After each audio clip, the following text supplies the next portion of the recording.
Since Alan Shearer returned to Blackburn's starting lineup at the end of September, his record is 17 goals in 14 Premiership games. Indeed, the opposing manager today, Ron Atkinson, says if Shearer had been fully fit for the last 12 months, England would have qualified for the World Cup. Villa's own centre-forward, Dean Saunders of Wales, also experienced World Cup disappointment, but he was back to his best at Norwich on Wednesday when his jet-propelled winner was his first Premiership goal in open play since September the 25th, the day that Shearer's sequence started. Well, there's a surprise in the Villa lineup with Sean Teale being left out and Earl Barrett dropping back alongside Paul McGrath. That enables 22-year-old Dave Farrell to come in wide on the left for only his second starting appearance for Villa. Daly and Atkinson is still getting over a virus. Blackburn keep the side that beat Everton on Wednesday, with Kevin Gallacher partnering Shearer in the absence of the injured Mike Newell and Jason Wilcox operating on the left. Rovers, by the way, are hoping for a January return for Paul Warhurst, who broke his leg so soon after coming from Sheffield Wednesday. The new Whittingham Lane stand fully operational for the first time today. The Villa Park capacity now 46,000, but it will come down again when the Holt End Terrace is seated. And the referee today, Roger Dilkes of Mossley. So Blackburn, a team who've won 5 times away in the Premiership, start the match against Aston Villa, who've lost 4 times here at home. They're both coming into this match off a midweek victory. There's Kevin Richardson and then Sherwood, the opposing captain, Earl Barrett with the interception. Now Richardson wide to Saunders. He's been encouraged by Ron Atkinson to get down these wide positions, which he did very well at Norwich. Shearer, meantime, is in the centre with space around him. Staunton's there now. This is Ripley. Staunton to Farrell. Nobody knows quite what to expect from this lad. Gallacher. It was Blackburn Rovers who effectively ended Aston Villa's championship hopes last season with a 3-0 win at Ewood Park late on. Here's Shearer. Well, out, surely. Although Gallacher wasn't going to hang around, and nor should he have done. There was a moment when a lot of people thought the ball was on the far side, and Shearer played on. Which he had every right to do, I would think. Gallacher at the near post, side netting. Villa knew they faced 3 hard games over this holiday period. Norwich away, Blackburn here today, and Leeds on Monday. That ball from Houghton was meant for Saunders. Here's Batty for Blackburn. Oh, it's a bit short for Berg, and Farrell got a foot in.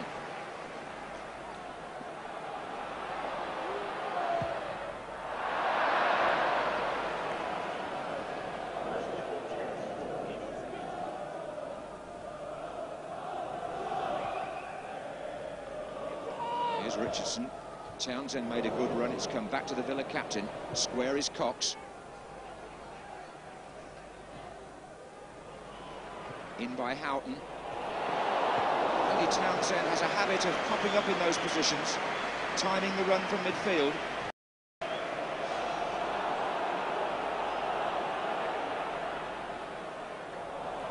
Didn't collect, and it went to Staunton, and now to Farrell, up against Henning Berg. Villa have 3 players waiting in the middle, but Berg read the way Farrell wanted to go, and Sherwood enables Ripley to launch a counter-attack. Shearer and Gallacher waiting. Shearer! That was the best opening so far. And it happened all too quickly for Aston Villa, who lost the ball, and then Ripley broke and knew exactly where Shearer would be, and that wasn't far away. Shearer really is a class act anywhere inside the penalty area, sometimes outside as well for that matter. But he knows exactly when to time his run and where to go. Sherwood finds Wilcox again.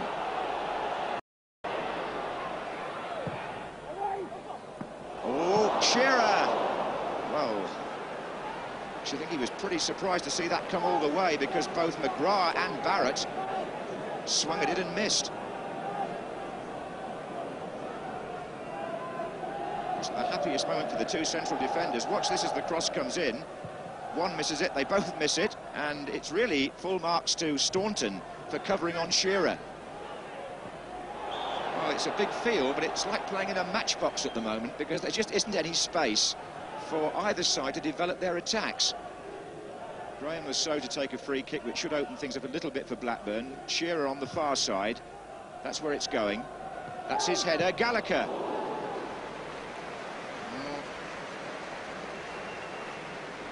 The final effort well away from goal, but it was brilliantly won here by Alan Shearer. In front of and above Earl Barrett to make the opening.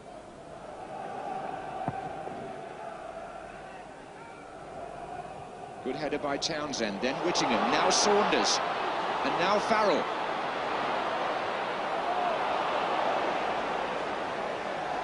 Well, the newcomer, or comparative newcomer, Dave Farrell, is having quite a difficult task getting past Henning Berg.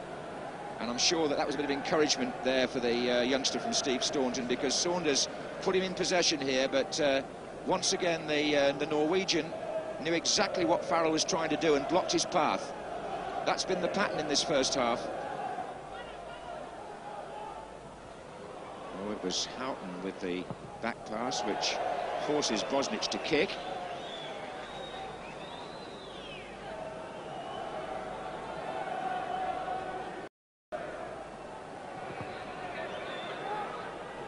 Now Batty, busy as ever. Wilcox. Le Saux also in the attack here. Oh, he's done well. Oh, and Shearer was there. And Blackburn take the lead. Alan Shearer scores his 20th goal of the season, courtesy of Graeme Le Saux.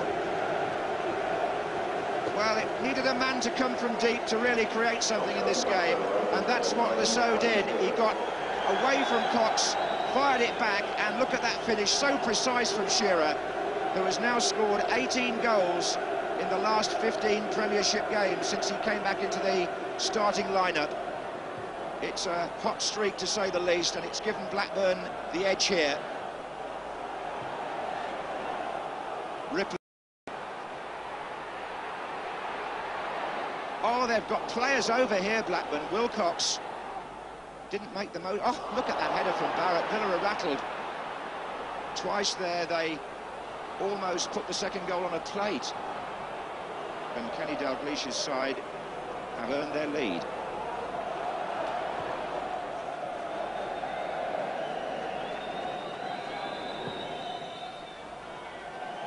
Well, you can see why Blackburn are on a roll. 4 wins and a draw in their last 5 games. The Villa fans not too thrilled with that first half, but Alan Shearer certainly happier than Ron Atkinson, because it was Shearer's goal in the 38th minute that earned Blackburn the lead that their overall play deserved.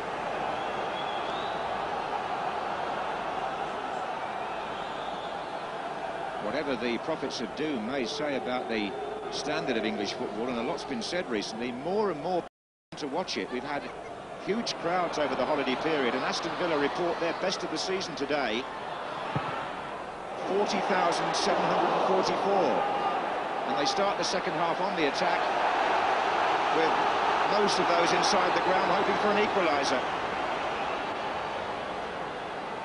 Steve Staunton's gone running across.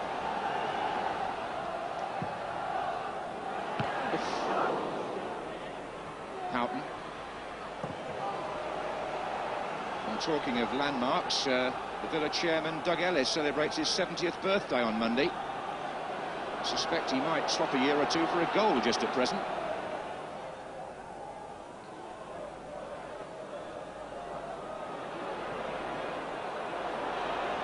Barrett and McGrath have got it all on back there, just to shake off the attention of the two strikers who are defending in the opposing half, if you see what I mean. Preventing Villa from moving forward.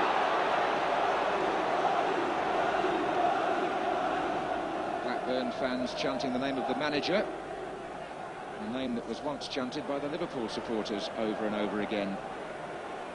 I was mentioning Kenny Dalglish's time at Liverpool. There's something about the Liverpool way of playing that runs through the Blackburn team. Always used to be said that Ian Rush was a terrific defender and that he used to pester the opposing defence and stop them from releasing the ball. Well, Kenny Dalglish's current front two, Shearer and Gallacher, are very adept at doing that. Whittingham sees York to his right and Saunders to his left, and May did the right thing. I'm not so sure that Flowers would have got that, but Villa pressed still. Whittingham, Batty's back there, but Houghton closes them down, and the Holt end urge Villa to keep this. They've not had many periods of sustained attacking Aston Villa in this match. There could be one building up now. Indeed, a free kick for the foul on Houghton. Batty protests, but Roger Dilkes is firm. Now, Villa supporters in the 40,000 crowd really getting behind their side. It's going to be Staunton to lift it in. Oh, he's driven it! And that took everybody by surprise, apart from Tim Flowers, who got down splendidly. Staunton driving it round the wall and well held.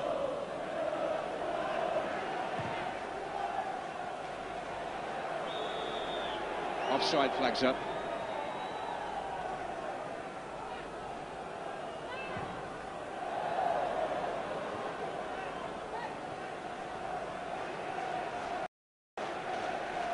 Well, you can understand why Blackburn's away record is so impressive. Curiously enough, Villa's is probably better than their home form as well, and when you think of Norwich, it seems that some teams are quite happy to play away. York, Houghton, Saunders wants it far post, he's there, Saunders! Great save, Flowers. How he got there, I'm not quite sure, but it was a wonderful save, because Saunders looked odds on to score, and it was Villa's best chance and best move of the afternoon, and the world's most expensive goalkeeper denied them the equaliser.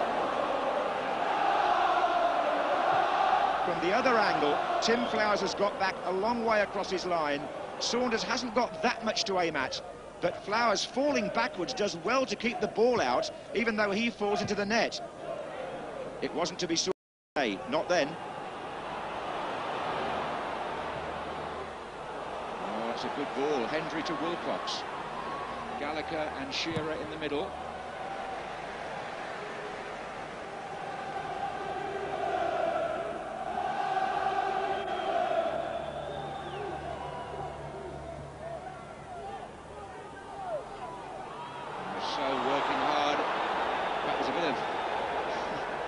Over there between him and Richardson, but the match has been played in a good spirit. They haven't given Roger Dilkes too much to worry about, the players. He has given Blackburn a free kick here, and here comes Bosnich to meet them both, and the lofted return will drop just over, but Gallacher canny enough to see the opportunity, with the goalkeeper still recovering his ground. Example here of where a quick thinker, when the goalkeeper's punch comes out, can see his opportunity to clear the keeper and hope that one day it might drop underneath the bar. Colin Hendry first to that one. Oh, now Shearer jumped there with the arm a little bit. Paul McGrath seems to be okay, wiping his forehead.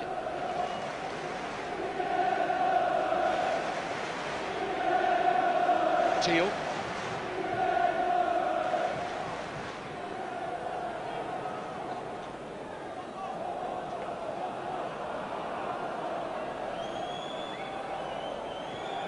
McGrath. Well, if Villa are going to save it, it must be quick now. We're about to enter stoppage time. Cox.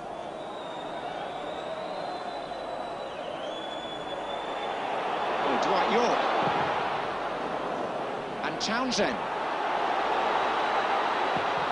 Maybe there's hope here for Villa at the last. There was a desperate block by Hendry to prevent York, but they forced the corner. Cox to take it.